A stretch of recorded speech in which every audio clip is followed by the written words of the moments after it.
Assalamualaikum warahmatullahi wabarakatuh. Bismillahirrahmanirrahim. Wa shalli wa sallim wa barik ala habibika Mustafa Muhammadin wa ala alihi wa sahbihi asma'in nama ba'du. Yang sangat saya hormati Profesor Fathul Wahid selaku Rektor Universitas Islam Indonesia. Di sini ada Bapak Dr. Nur Rahim Fakih, Bapak Dr. Rohidi dan rombongan dari UI, ada Kiai Tamyiz dan teman-teman yang saya hormati. Juga ada kebetulan ada rombongan dari Pertamina. Saya nanti ngaji ya 7 item tentang kitab Syariatul wal Khalidah, dan nanti saya mohon Pak Rektor sambutan sekitar 15 menit. Juga Pak On juga boleh curhat Pak Rohidi, karena tadi sudah cerita-cerita tentang problem gaya pengajaran Islam modern. Saya ngambil 7 item supaya semuanya dapat berkah dari kitab Syariatul wal Khalidah. Pertama saya mau cerita atau menerangkan, ini nomornya ada urut tapi sesuai prioritas yang saya inginkan. Halaman 1, 2, 3 ya. 7 item saja nanti cepat insya Allah. 1, 2, 3.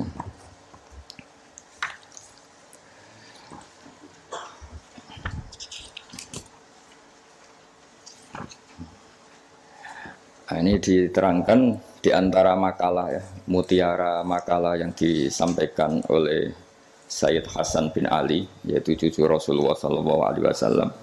Ketika ditanya oleh Imam Hasan Basri, kita tahu semua sanad Thariqah sebelum Sayyidina Ali semuanya lewat siapa? Hasan Basri. Terus di Jawa jadi Hasan Besari, jadi macam-macam itu. Tukang oleh jeneng Jawa itu. Itu di antara makalahnya itu malam yu'min bi qadaillah wa qadari khairihi wa syarrihi faqad kafara. Tapi waman hammala dzambahu rabbahu faqad fajara. Jadi kalau orang tidak berkeyakinan qada qadar khairihi wa syarrihi minallah, dia berstatus kafir. Tapi orang yang mengkambing hitamkan Allah ketika dia dosa, faqad fajara. Dia itu orang yang enggak benar. Jadi ini sudah tengah-tengah, karena masyhur itu ada ulama ahli sunnah yaitu Imam Sanusi berdebat sama orang Mu'tazilah itu semalaman. Mu'tazilah itu tetap kokoh keburukan itu tidak dari Allah. Alasannya Allah itu memerintahkan kebaikan, masa menghendaki keburukan. Tapi pikirannya Imam Sanusi, idzan waqa'a fi mulkihi ma la yuridu. Alam raya ini kan seringnya banyak maksiat daripada taat. Berarti di alam ini lebih banyak yang terjadi bukan kehendaknya Allah. Berarti Allah kalah dong kalau gitu. Karena ingin baik ternyata yang terjadi buruk. Jadi ini kan problem. Kita sebagai mukmin juga problem. Mau nisbatkan jelek ke Allah tidak pantas. Mau bilang elek itu kreasi setan mayoritas. Berarti yang menang partainya setan, itu kan ribet. Yaitu faqad kafar. Orang yang mengingkari qada qadar itu kafir. Tapi ketika kamu dosa kemudian bilang kehendak Allah itu faqad fajara. Kamu pecundang. Nah, ini sudah tengah-tengah. Implementasi ini monggo mawon, sementing ini itu makalah-makalah yang disampaikan Sayyid Muhammad. Terus sekarang halaman 14 ya, ngambil 7 item. Ini acak saja karena ya emang kan nggak mungkin nih Pak On ngaji lagi, sudah sepuh ya.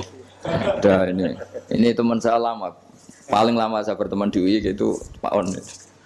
Ini bawaannya Pak Zeni dulu. Pak Zeni juga pernah ke sini.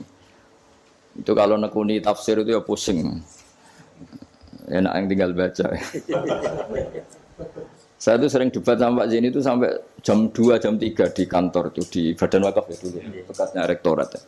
Itu kalau nggak selesai itu beliau jam 4 ke kontrakan saya di Ketonggo. Karena kita ini sangat fikih. Pak Zeni itu dulu kan fakultasnya adab. Beliau di sastra Pak Tamyiz. Jadi beliau lebih mengedepankan aspek balawala. Saya fikih. Misalnya gini, sama terjemah ini kalau bisa ya hebat, sudah bisa boyong. Misalnya az-zani la yankihu illa zaniatan. Itu ayat hukum apa ayat faktual? Di ilmu ushul fikih itu diteliti. Kalau ayat hukum berarti maknanya pezina itu enggak boleh nikah kecuali dengan pezina. Pertanyaannya, jenenge zina kok ora kepengen nikah, kepene kumpul kebo, mbok ndak usah dilarang ya sudah. Ndak nikah kan memang dari awal sudah kumpul kebo, ngapain nikah ya. Jadi kalau diharamkan gunanya apa? Mereka sudah tiap hari kumpul kebo. Apa itu ayat faktual? Maksudnya Allah cerita al-waqi'ah, waqi'atul hal. Kalau dalam ilmu usul fikih, waqi'atul hal itu gini. Jenenge wong zina iku trene ya untuk wong sing padha-padha zania. Kan gak mungkin zanen kenalan mbek Hafidhah gitu. Hafidhah kenalan. Jadi karena masa lalunya itu temannya itu ya entuk ya itu. Jadi itu bukan masalah hukum tapi masalah faktual. Jadi kalau dosen ya untuk dosen kan kira dokter ya untuk dokter kan kira-kira gitulah. Orang itu akan mendapatkan sesuai komunitasnya. Kalau mahasiswa sesuai yang dipacar lah. Orang akan menikah sesuai yang dipacar. Pacar terakhir baru. Yang dulu-dulu kan gagal. Nah itu bedanya jauh nanti. Kalau itu dianggap ayat faktual maka nggak dianggap nasah mansuh. Tapi kalau itu dianggap ayat hukum, pernah ada hukum bahwa orang yang soleh nggak boleh nikah zania. Terus hukum itu dimansuh oleh ayat wa ankihul ayyama minkum wassolihin min ibadikum wa iman. Oh itu kan nggak bisa selesai. Mbok Sya'rawi, Mbok Imam Suyuti itu tidak akan selesai perdebatan seperti itu. Nah, kalau menurut asbabun nuzul ya mirip iya mirip enggak. Jadi dulu tuh sahabat dulu kan punya masa lalu lah. Di antara sahabat itu ada yang punya pacar perempuan cantik, namanya tuh Anak. Ketika dia sudah Islam, sudah baik, masih kangen sama pacar lamanya. Pacarnya itu di Mekah. Ketika Fatu Mekah ingat lagi. Jadi kayak mantane sampean terus rondo nilai meneh. Manusiawi sekali. Terus walhasil terus tanya, ya Rasulullah kalau saya nikah anak boleh ndak? Tapi dia masih begitu, maksudnya masih profesinya masih seperti itu, masih PSK lah kira-kira gitu. Kira-kira baghiyah kalau dalam bahasa Arab itu baghiyah. Terus karena si cowoknya ini sudah afif, sudah soleh, sama Quran dilarang, jangan. Kamu orang soleh kok nikah sama yang seperti itu. Nah, larangan ini itu larangan hukum, apa larangan sosial, apa larangan etika, itu perdebatannya ulama usul fikih. Kalau larangan hukum, itu jelas keliru. Kelirunya justru Islam itu ingin yang zania itu nang nikah, dan statusnya zania itu hilang. Makanya Nabi itu punya sekian sisi unik karena beliau kadang ngendikan hukum, kadang ngendikan etika, kadang ngendikan tadi faktual, waqi'atul hal. Misalnya begini, ada seorang zania. Ini saya cerita aspek fikih. Zania sudah hamil, dinikahi orang lain. Ini harus melahirkan dulu apa enggak? Hampir semua ulama bilang enggak usah karena enggak perlu ada apa? Iddah. Untuk zania enggak perlu iddah karena iddah itu kan untuk nikah yang sah. Tapi suatu saat Nabi itu pernah ditanya, ya Rasulullah ada orang yang biasa kumpul kebo, lelaki dan perempuan bisa kumpul kebo, sekarang sudah nikah. Itu Nabi ngapresiasi dan beliau ngendikan, qad kharaja min sifahin ila nikahin. Ya baguslah sekarang yang tadi malam mungkin masih berstatus kumpul kebo, gara-gara nikah, sekarang kumpulnya sudah kumpul nikah. Jadi Nabi komentar, qad kharaja min sifahin ila nikahin. Dia sudah keluar dari tradisi kumpul kebo menjadi tradisi yang baik yaitu nikah. Hubungan intimnya sudah berstatus nikah. Makanya kita-kita yang kiai itu kalau ada orang minta dikawinkan itu bingung. Bingungnya kalau langsung dikawinkan geger BKUA. Kalau ndak yang nakal loh. Justru kalau kayak kangkang nggak nakal itu nggak wajib menikahkan sekarang. Nanti 40 tahun lagi ya nggak apa-apa. Tapi kalau orang nakal itu malah harus. Kalau minta dinikahkan sekarang kok kamu ndak mau kan bisa aja malamnya gitu lagi. Padahal kalau kamu mau menikahkan, kumpul malamnya nanti sudah halal ya, sudah sah. Tapi kalau kamu tidak nikahkan, kumpul kebo. Dan kuncinya di kamu karena kamu disuruh. Jadi mau tidak mau terlibat. Makanya kalau dalam hukum mengislamkan orang itu nggak ada boleh waktu jeda. Misalnya ada orang kafir tanya, Gus Bak saya syahadatkan. Itu kok saya bilang sudah duduk dulu ngopi dulu. Itu saya ikut murtad. Karena membiarkan dia sekian menit dalam keadaan kafir. Yang saya bisa menghilangkan saat itu juga. Maka harus langsung disyahadatkan.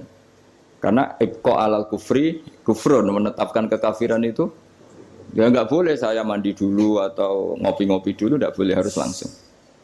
Ibarat gini lah, kafir itu kan taruhannya neraka. Ibarat ada orang kecelakaan, kamu pas pakai celana pendek di jalan, kan nggak boleh kamu, tak pakai baju dulu. Sedang dipelindes truk lagi kan. Harus langsung, meskipun Anda dalam kondisi yang tidak sempurna. Nah, resikonya tadi, pas kamu bikin kopi, ternyata orang itu mati. Berarti matinya mati kafir. Yang Anda kan langsung kamu talqin syahadat, dia mati Islam. Begitu juga orang yang kumpul kebo minta kamu nikahkan sekarang. Kalau kamu nikahkan maka nantinya sudah kumpul nikah. Tapi kalau enggak, nah tapi kalau orang soleh seperti ini biarin aja nggak apa-apa. Jadi orang soleh itu ya ada resikonya karena fikih tidak mengharuskan nang nikahkan itu.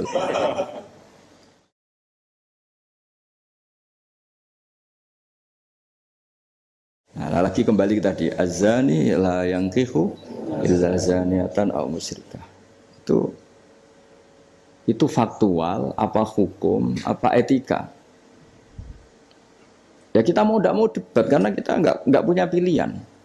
Ulama ada mengatakan itu nasamanso, ada yang anggap itu waqiatul halannya, ya kondisi sosial pasti seperti itu kan. Nah, masa zani misalnya terus akrabnya sama hafidho atau solihah kan kemungkinan itu kecil. Kalaupun akrab ya mungkin yang satu nipu kan, pura-pura ada orang hidung belang kan. Nah itu mau tidak mau itu harus debat seperti itu. Terus kedua aspek yang sering saya debat dengan Pak Zaini itu aspek bahasa fikih. Bahasa fikih itu menuntut vulgar. Nggak boleh kinayah, nggak boleh persemuan tarik. Kalau bahasa Pak Zaini karena beliau biasa kesusastraan itu lebih halus. Itu memang ya ribet. Ya karena kita sering tidak punya pilihan. Saya ulang lagi sering tidak punya pilihan. Nggak boleh misalnya zina itu dibahasakan tidur bareng. Nggak boleh. Karena kalau tidur bareng dihukumi zina, berarti orang yang tidur bareng tidak melakukan itu boleh dirajam kan. Itu kalau di fikih harus vulgar. Ada saksi yang menyaksikan itunya masuk sampai debetel. Saksi ngerti tidur bareng atau berdempetan saja nggak boleh. Jadi ya agak kacau memang bahasa fikih itu mau tidak mau harus vulgar. Nah, resikonya orang-orang etik itu ndak mau. Nah, di sini terus misalnya ada masalah ketika aula mastumun nisa. Aula mastumun nisa itu bahasa sastra apa bahasa beneran gitu.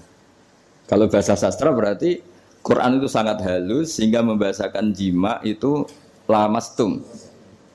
Nah, Ibnu Abbas berpendapat itu atau kamu hubungan intim sama istri kamu itu membatalkan wudu. Nah, ini yang kelompok-kelompok tertentu berpendapat gitu, makanya untuk batal nunggu hubungan suami istri. Tapi ada ulama mengatakan lamastum memang benar-benar nyentuh, jadi sekedar nyentuh tangan ini sudah batal. Jadi efeknya ini besar. Yang satu bilang lamastum kinayatun anil jima, sehingga untuk mengatakan batal harus nunggu jima. Yang satu ya memang lamisa, memang pegangan saja. Nah, terus jadi dua kelompok mazhab itu. Jadi memang perdebatan memaknai Quran itu ya mau tidak mau. Cuma kalau sama-sama ahli kan masih ada ringnya. Nah, sekarang yang ribet itu maca Quran ra iso isane terjemah melok nafsi riwayat. Musibah itu. Itu musibah besar. Nah, karena Quran itu kalau bahasa itu diulang. Diulang ini supaya maknanya itu begitu. Kadang sama. Makanya kata Imam Ghazali ngulang itu karena sama. Misalnya gini ya. Tak beri contoh ya. Orang dosa itu pasti punya akibat ke orang lain. Disebut ajroma. Ajroma itu melukai orang lain. Innal ladzina ajromu kanu minal ladzina amanu yadhakun. Tapi nanti digenti. Kalau ajromu ini ditafsir digenti kafaru karena di belakang digenti fal yaumal ladzina amanu minal kuffar, bukan minal mujrimin. Jadi di depannya pakai kata ajromu, di belakang pakai minal kuffar. Misalnya tadi ada 3 kelompok di akhirat, menerima tangan kanan, menerima buku dengan tangan kanan, kedua dengan tangan kiri. Tapi yang terlalu buruk itu waro adzhari, menerimanya membungkungi yang ngasih. Jadi misalnya kamu malaikat yang ngasih buku, itu lama ya sudah yang fatal itu ya sudah nerimanya dengan tangan kiri, dia membungkungi yang ngasih. Jadi sudah ngawur secara etika. Misalnya dipanggil si A sini. Si malaikat tadi orang ini memang bakat buruk. Pas nerima buku itu sudah sangat tidak beretika.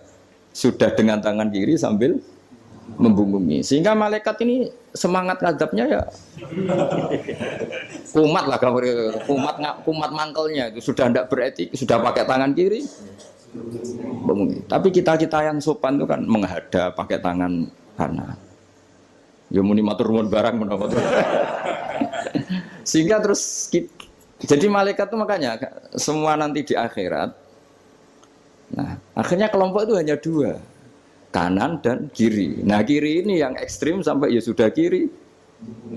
Nah itu kata Imam Ghazali, jangan kira ada kelompok tiga, ya ada yang biyamini, bisimali, waro'a dori gitu maksudnya. Jadi sering seperti itu. Jadi hanya dua tapi diredaksikan tiga. Begitu juga neraka misalnya. Neraka itu kiai kuno nak darani digelundungno ning neraka. Itu bahasa paling bener ya. Karena orang masuk neraka itu kan bayangannya Quran itu kan wajah Allah min bain itim satwa min khalfihim satan fakhsyanahum terus sampai saat terusnya fahum mukmahun. Mukmahun itu ditekuk. Nah itu sebagian Quran redaksekno yu'raful mujrimuna bisimahum fayukhadhu bin nawasi wal aqdam. Nawasi itu bathuk, aqdam itu delamaan. Jadi bathuknya ditekuk sampai nyium. Ya kiri gambarannya itu gini, ditekuk gini, ininya diikat sampai kena kaki. Nah bentuknya sudah kayak bola, makanya wong kuno nak darani itu diglundungno ning neraka. Kamu enggak usah praktek, maksudnya ini cerita. Tapi gambarannya memang gini. Inna ja'alna fi a'naqihim aghlalan. Terus fahiya ilal asqan fahum mukmahun, ini di rantai dicancang dikenakan ini. Ya ini apa itu peragaan saja. Ya nanti enggak usah apa dipraktekkan. Nah karena bentuknya sudah gini, terus ya nah neraka itu bawah. Ya neraka itu kan posisinya bawah. Mulane darani munggah swarga karena surga itu naik. Digludungno ning. Nah ini cerita kealimannya wali-wali dulu. Jadi membahasakan masuk neraka itu digludungno karena posisi sudah kayak bola itu. Diikat dengan bentuk seperti itu kan. Nah, redaksi yang di Yasin yang tadi aghlalan fayya ila asqan fahum mukmahun itu ya sama dengan redaksi yang di surat Rahman yu'araful mujrimuna bisimahum fayukhadhu bin nawasi wal. Nah hal-hal seperti ini tuh ini sekaligus saya curhat ya ke Pak Rektor. Jadi memang tafsir itu enggak orang yang menguasai Quran karena lafaz, kalau bahasa kasarnya lafaz jebakannya banyak. Maka kata Imam Ghazali dalam Ulumul Quran, fayadhunnu dzannun, orang mengira bahwa itu kelompok yang berbeda karena dengan redaksi yang padahal itu kelompok yang sama karena Quran itu balaghah, Quran itu adab. Ya tadi keahliannya Profesor Zaini di sisi ini itu tahu. Jadi memang ya seperti itulah nangani Quran.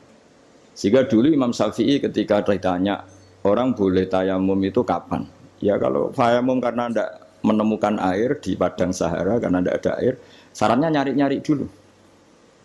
Nyari-nyari air ke sekelilingnya ya. Kalau ada kafilah ya tanya-tanya bawa air enggak. Baru kalau enggak menemukan baru tayamum. Ketika ditanya mat dalil ala dalik, lalu dalilnya apa? Imam Syafi'i dengan enteng baca falam tajidumaan. Kemudian kamu enggak menemukan air. La yuqalu liman lam yatlub lam yajid wa innama yuqalu lam ya'rif. Di mana-mana tidak menemukan itu ya sudah mencari, baru namanya tidak menemukan. Bagi yang belum pernah mencari tidak bisa dikatakan tidak menemukan. Jadi itu la yuqalu liman lam yatlub lam yajid. Bagi yang belum pernah mencari namanya tidak menemukan, tapi namanya tidak tahu. Nah, itu contoh-contoh ijtihad Qur'ani ya. Jadi ya lafadznya Quran hanya falam tajidumaan. Tapi namanya tidak menemukan berarti ada sabqit tolab. Mesti dimulai mencari.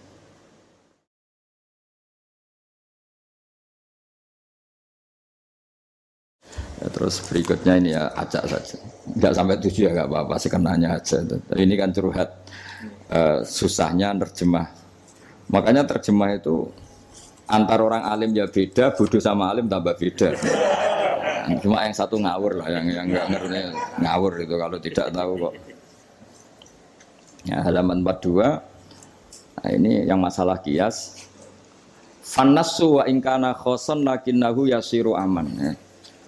Nas itu meskipun waqiahnya itu khusus, lakinnahu yasiru aman. Pada akhirnya menjadi umum. Ya. Menjadi umum itu karena mau tidak mau ada qiyas. Qiyas itu analog, napa? Atau pola.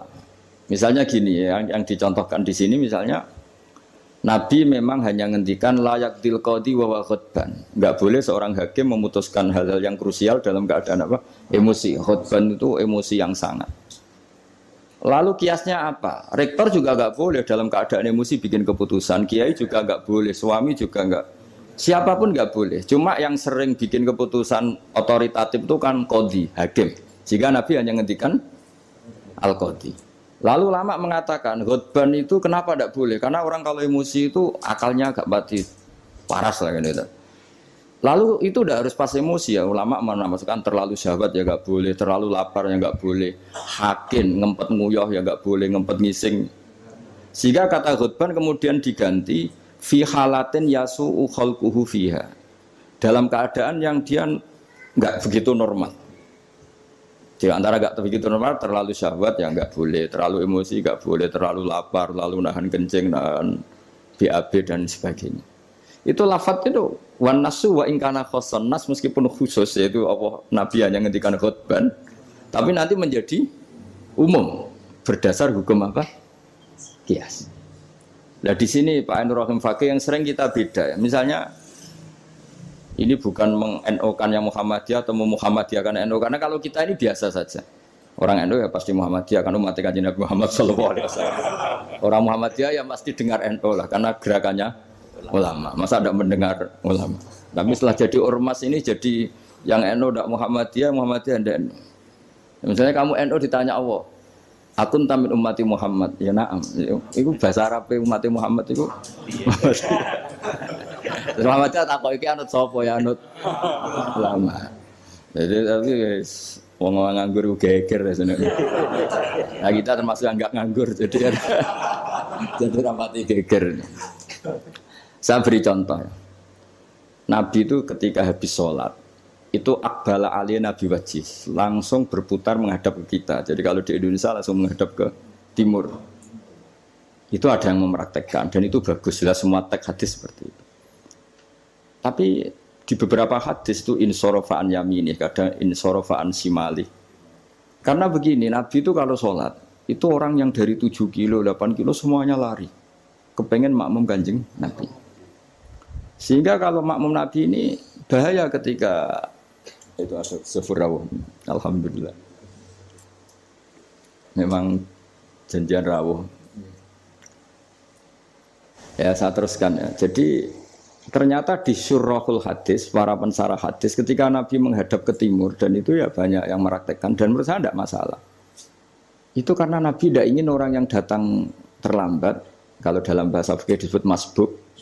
Itu Nabi ngira fi sholatin, padahal hakikatnya sudah tidak sholat. Jadi andaikan Nabi tetap menghadap ke barat, misalnya di Indonesia, dengan posisi duduk yang sama, maka yang datang terlambat langsung usolli fardhu zuhri, makmuman, dengan arti makmum ke Nabi, terus duduk. Nah kalau dia makmum, padahal Nabi nyatanya sudah selesai. Itu sholatnya tidak sah, karena menggantungkan sholat atau iktimam dengan orang yang sudah tidak sholat. Nah sehingga gerakan Nabi ini dianggap maklumat kalau beliau sholatnya selesai. Nah karena filosofinya itu maklumat kalau sholatnya sudah selesai, ada yang milih memang benar-benar ke timur juga maklum, kan gak mungkin sholat madhep ke timur. Sehingga yang datang tahu, terus ada yang milih ngalor. Jadi sebetulnya itu bisa pakai, ya kayak orang tahlilan, pakai keplok sudah selesai itu kalau sebetulnya bisa pakai apa saja, yang penting memaklumatkan kalau sholatnya itu. Nah, ini yang ngendikan tidak saya, kitab Fathul Bari karangannya Ibnu Hajar Al-Asqalani, Sarah Bukhari paling populer. Nah itu yang disebut Sayyid Muhammad wan nasu wa ingkana khoson fa innahu yasirun aman. Ya kayak tadi misalnya laiktil qadi wa huwa khutban, kemudian khutban ini memasukkan semua kondisi yang kita kurang fit. Itu tidak boleh bikin apa? Keputusan. Qadi ya juga kita ganti. Tidak harus qadi, Pak Rektor, Pak dosen, seorang suami kalau bikin keputusan jangan dalam keadaan yang khutban atau ngempet nguyuh, ngempet ngising, hakin itu. Kalau dalam bahasa Arab hakinan itu. Nah ini penting saya utarakan karena kalau kita terlalu tekstualis, itu nanti kita naik Innova tidak perlu baca subhanalladzi sakhkhara lana hadza. Karena ayatnya itu kan wal khayla wal bighala wal hamira litarkabuha wa zina. Ini tidak ada Innova ini. Ayatnya ya litas tahu ala ya sumatas guru ni'mata rabbikum idza stawaitum ali wa taqulu subhana. Ini kan jelas litas tahu ala zuhur, ini Innova tidak ada zuhurnya, ini tidak ada punggungnya. Jelas ayat sebelumnya tentang wal khayla wal bighala wal hamira litarkabuha wa zina. Nah, jadi kalau terlalu tekstualis maka naik Innova Ferrari itu tidak usah baca subhanalladzi karena ayat ini tentang bighala ya tentang khimar.